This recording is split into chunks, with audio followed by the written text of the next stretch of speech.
তিনটি রোগ হলে বুঝবেন আপনি জান্নাতি।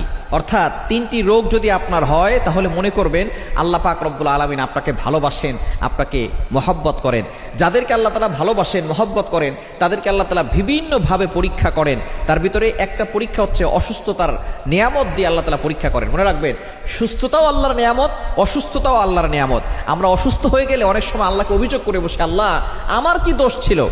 কত মানুষ সুদ খায়, ঘুষ খায়, তার কোনো সমস্যা হয় না, আল্লাহ তুমি শুধু আমাকে দেখো, খবরদার এরকম অভিযোগ করবেন না।